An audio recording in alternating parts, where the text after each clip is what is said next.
અમેરિકામાં રહેતા હજારો ગુજરાતી અને ભારતીય એનઆરઆઈ પરિવાર માટે ભારતમાં પ્રોપર્ટી વેચવાનો નિર્ણય હવે માત્ર રોકાણનો મુદ્દો નથી રહ્યો, પરંતુ તે ટેક્સના નવા નિયમો સાથે જોડાયેલો એક મોટો આર્થિક પડકાર બની ગયો છે. આજે અમે તમને એક એવા ચોંકાવનારા કેસ વિશે જણાવીશું જેમાં એક જ પરિવારના બે ભાઈઓએ એક જ પ્રોપર્ટી સમાન કિંમતે વેચી, છતાં એક ભાઈએ એક પણ રૂપિયો ટેક્સ ચૂકવ્યો નહીં, જ્યારે બીજા ભાઈને આશરે 5,25,000 રૂપિયાનો ટેક્સ ભરવો પડ્યો હતો. આ સમગ્ર મામલાએ ખાસ કરીને અમેરિકામાં રહેતા ગુજરાતી એનઆરઆઈ સમુદાય છે તેમાં ભારે ચર્ચા જગાવી છે અને તેમને વિચારવા માટે મજબૂર કર્યા છે કે હવે શું કરવું જોઈએ. માહિતી મુજબ જોઈએ તો રામ અને શ્યામ નામ, આપણે એમના નામ બદલ્યા છે. બે ભાઈઓએ તેમના પિતાની જૂની પ્રોપર્ટી લગભગ 1,24,00,000 રૂપિયામાં વેચી હતી. બંનેનો સમાન હિસ્સો હોવાથી દરેકને 62 લાખ રૂપિયા મળ્યા હતા. આ પ્રોપર્ટી હવે 2005માં લગભગ 40 લાખ રૂપિયામાં ખરીદવામાં આવી હતી, એટલે બંને ભાઈઓના ભાગે ખરીદ કિંમતે 20 લાખ રૂપિયા ગણાય. પરંતુ અહીંથી શરૂ થયો ટેક્સના નિયમોમાં મોટો તફાવત. રામ ભારતમાં રહે છે એટલે તેના પર રેસિડેન્ટ ઇન્ડિયન લાગુ પડતા હોવાને કારણે જૂના લોંગ ટર્મ કેપિટલ ગેઇન એટલે કે LTCG ના નિયમો લાગુ થયા. તેને ઇન્ડેક્સ બેનિફિટ મળ્યો, એટલે કે વર્ષો પહેલા ખરીદેલી પ્રોપર્ટીની કિંમતને આજની મોંઘવારી મુજબ વધારીને ગણવામાં આવી. આ ગણતરી પછી રામની ખરીદી કિંમત જોઈએ તો લગભગ વેચાણ મૂલ્ય જેટલી જ બની ગઈ અને તેનું ટેક્સ બિલ ગેઇન શૂન્ય જ બની ગયું. પરિણામે તેને કોઈ ટેક્સ ચૂકવવો પડ્યો નથી. પરંતુ બીજી તરફ અમેરિકામાં રહેતા એનઆરઆઈ ભાઈ જેનું નામ શ્યામ હતું, તેની માટે જોઈએ તો સ્થિતિ સંપૂર્ણપણે અલગ રહી.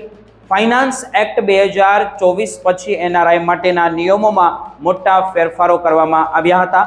સરકાર દ્વારા લોંગ ટર્મ કેપિટલ ગેઇન ટેક્સનો દર ઘટાડીને 12.5% કરવામાં આવ્યો હતો, પરંતુ તેની સામે જે ઇન્ડેક્સનો લાભ સંપૂર્ણપણે દૂર કરી દેવાયો.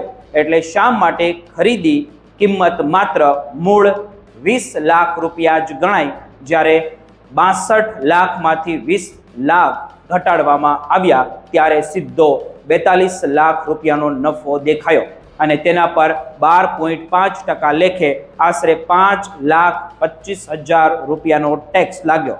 ટેક્સ નિષ્ણાતો કહે છે કે ઘણા એનઆરઆઈને આ બદલાયેલા નિયમોની પૂરતી જાણ નથી, જેમના કારણે પ્રોપર્ટી વેચતી વખતે તેઓએ મોટા આર્થિક ફટકા તેમને પડી શકે છે. ખાસ કરીને અમેરિકામાં રહેતા ગુજરાતી પરિવારો માટે આ મુદ્દો અત્યંત મહત્વનો બની ગયો છે, કારણ કે ભારતમાં રહેલી મિલકતો વેચતી વખતે હવે ટેક્સ પ્લાનિંગ જરૂરી બની ગયું છે. આ મામલામાં બીજી એક મોટી જે સામ્યતા છે તે TDS એટલે કે ટેક્સ ડિડક્ટેડ એટ સોર્સની છે. ઘણા કેસમાં ટેક્સ માત્ર નફો પર નહીં, પરંતુ આખી જે તમારી વેચાણ કિંમત હોય તેના ઊંચા દર કપાઈ જાય છે. ઉદાહરણ તરીકે જો કોઈ એનઆરઆઈએ 2 કરોડ રૂપિયાની પ્રોપર્ટી વેચી હોય તો શરૂઆતમાં જ મોટી રકમ એટલે કે TDS તરીકે અટકાવી લેવામાં આવે છે. ત્યારબાદ એનઆરઆઈ એ ઇન્કમ ટેક્સ રિટર્ન ફાઇલ કરીને રિફંડ મેળવવું પડે છે અને ત્યાં સુધીમાં લાખો રૂપિયાનું ફંડ બ્લોક થઈ જાય છે. નિષ્ણાતો એવી સલાહ આપી રહ્યા છે કે કોઈ પણ એનઆરઆઈએ પ્રોપર્ટી વેચતા પહેલા ફોર્મ 13 સર્ટિફિકેટ માટે અરજી કરવી જોઈએ, જેથી લોઅર TDS અથવા તો નીલ TDSનો લાભ તેમને મળી શકે.